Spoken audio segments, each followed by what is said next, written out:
meaning in familiar text. Paano natin masasabi yun?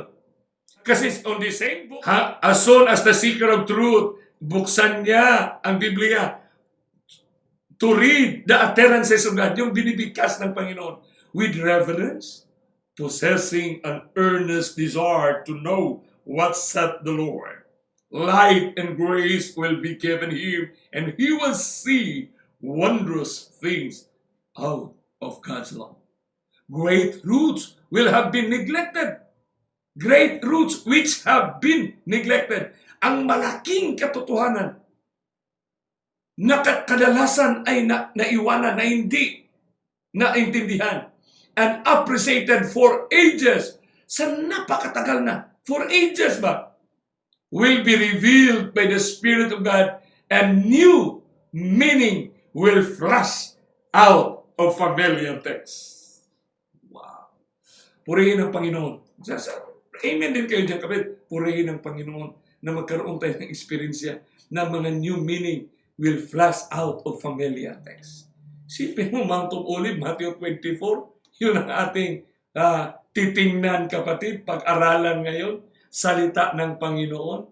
Kaya pagdating natin sa Matthew 24, ang context niyan, naglalakad si Kristo, galing siya sa templo. Galing lang niya sa templo. Doon sa templo, nagsermon siya. 8 ang sinabi niya. Woe unto you, Pharisees, Sadducees, Grabe, sakit noon. Yung huling engagement ng langit sa planet Earth, sa corporate people, in a synagogue, in a church, masakit. Kaya tayo na mga leaders of the church, tayo na mga leaders of the church, elders, deacons, officers, Sabbath school director, AY leader, pastors, directors, president of the missions, unions, conference, general conference. Napakabait ng Panginoon sa atin na ating makuha at maintindihan kung paano tayo makapag-engage, kapatid. Makapag-engage ng tamang mensahe sa tamang panahon. Kaya doon mismo sa templo, yung seriousness noon ba, yung napakaseryoso na critical moments ni Jesus Christ. Would it mean to be na sa ating generation ngayon, kailangan din ng tamang mensahe ang sinagoga? Would it mean to be na pinadaan niya ngayon sa mga disciples? And these disciples that were there on the Mount of Olives, hindi sila yung tinatawag nating trained by the literary institutions. Sino lang ba yun? Si Peter, si James, si John, at si Andrew. Kita mo yung kapatid? So habang naglalakad sila, after the engagement in synagogue and the temple, pinagyabang pa ng mga 4, ay ganda ng templo na yan, tingnan mo, Master, ang ganda. Sabi ni Kristo, walang bato na nakatungtong sa bato na hindi mawawasak dyan. Grabe, walang bato na nakatungtong. So from the ground to the top, it will be destroyed. Yun ang bagay na na-concerned ang mga 4 na disciple. Kasi ang templo nila is the symbol of the covenant of heaven. Ang temple nila, yun ang pride nila, kapatid. Kasi yun lang ang significant. And besides, my beloved friend, that was the most beautiful edifice in the Roman Empire. Napakatalino ng mga Hudyo pag gumawa. Perfect ang kanilang mga measurement. Yung bato doon sa temple. Napakaganda ng gold doon. Na i-destroy. Anong pakiramdam mo? Anong pakiramdam nila? Talagang concerned sila. Pagdating nila sa bundok, kakaupo pa lang ni Jesus, kapatid. Kakaupo pa lang, dyan. Itong 4 na ito, nagtanong agad. Anong tanong nila? Bago sila nagtanong, tingnan natin, kapatid. Yung templo na sinasabi ni Kristo sa kanila, now, not one stone will be left. Si total annihilation is not comes. Closely related siya. Yung sinasabi na understanding ng mga prophets, ng ating mga apostles, of the establishments of the kingdom of heaven. Kaya ang tanong nila agad, tell us, when shall these things be? Question mark. Yung tanong na when, sapagkat panahon ang tinanong, kasi mayroon nang nabigkas si Kristo. Kaya, ang ganda nito, ang ganda talaga nito, sister. Katanungan ng, when shall these things be? That was based on the very right concern. Pero ang second question dyan, what shall be the sign? So yung when and what, kailangan ma-determine niya, equally dividing the truth. Yung sinasabi niya. What shall be the sign of thy coming? What shall be the sign of your coming? Definitely, it was a question about his second coming kasi ang kausap nila, nakarating na na Messiah, and of the end of the world. It's a one text, but it's a complete kasi end of the world. So dapat natin makuha agad yan, kapatid. So pula yan at iyan. So makikita ninyo ang tanong na yan dyan, kapatid. Kaya sinabi dito, rightly dividing the word of God. Yung study to show thyself approved unto God. A workman that needed not to be ashamed.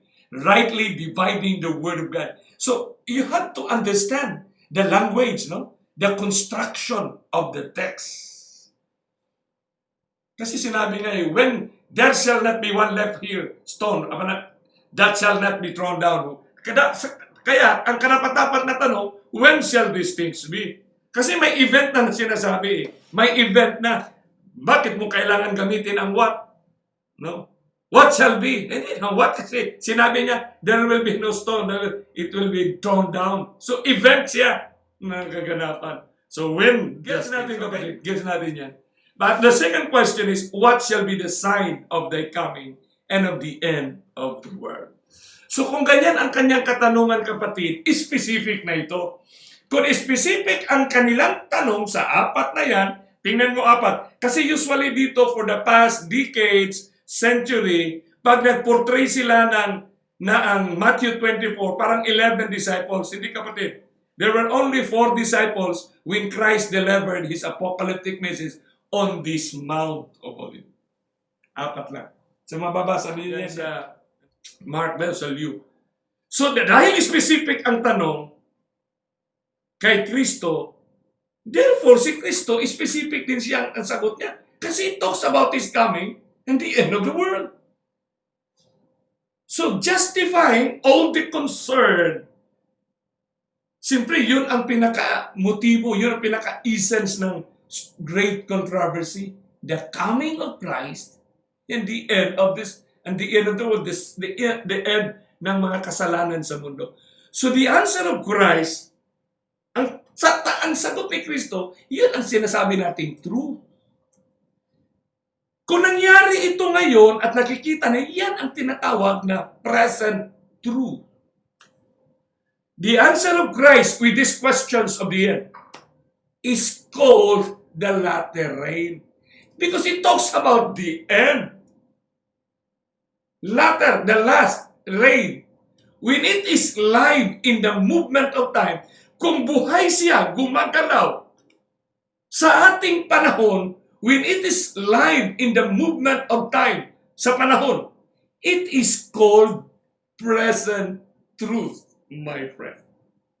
In fact, science will prove us the books in your homes, the books in your school, the seminar in your cities and municipalities will speak directly in relation to the Matthew 24. Wow! Really? So kaya nga, ang tamang relasyon, yung sinasabi na, ang importante relasyon kay Kristo. Paano ka magkaroon ng relasyon kay Kristo kung wala kayong intimate communication? Sinabing thy coming, his coming, active yan, kapatid, ha? What shall be the sign of thy coming? Hindi nagtanong ang disciples, what shall be the sign before your coming? Walang before na word. Kasi dito, nagkaroon ng problema ang mindset ng ating generations. Simple lang siya, kapatid. Paglagyan mo ng insertion yan, wasak agad, kapatid, ang intention ng Mount of Olive, kapatid. Kaya thy coming, ang coming niyan, kapatid, is an adjective due to happen. Just beginning. Yan sinasabi yan. Likely to be important, successful in the future. Arrive or approach. Kaya ang malinaw na katanungan diyan, sign of thy arrival. So specific na siya, sign of thy coming or sign of thy arrival. Ang napakaganda nito, kapatid, ngayong gabi, sapagkat matapos tinanong si Kristo sa sign of thy coming, sinagot agad sila ni Kristo sa unang bigkas na kasagutan sa tanong na ito. And this is the most important part of this narrative. Bakit? Ito ang sagot ni Kristo. And Jesus answered and said unto them, take heed that no man deceive you. Bakit yun agad ang binungat ni Kristo? Sapagkat ang sunod na mga verses niya, Christ anticipated that Satan is going to deceive us on the issue of the coming of Jesus Christ, using the same Mount of Olive presentation. Wow! Of course, saan ba si Satanas mag-deceive? Kung saan ang binigkas ni Kristo. Kaya nga sinabi niya, let no man, take heed that no man deceive you. Kasi dito natin makikita, kaya dito natin maramdaman ngayon, kapatid, na bakit ba? No? Deceive you. Why Christ has to pre-pack his signs or movement of coming by the warning of not be deceived. Sipin mo, ilang taong pinagbasa-basa ni Satanas yan. Ilang years na niya. Sipin mo, 6,000 years na siya. Perfect na niya ang kanyang ginagawa. Tapos tayo, bago pa tayo isinilang, wala tayong dapat ipagmayabang, no? Kung ano man ang antas ng edukasyon ng ating nakamit. Wala. Theological doctors ka man tayo, wala. No? At the eyes, at the foot of the cross, we are equal. In the story of redemption, we are just the same, my beloved friends. Wala.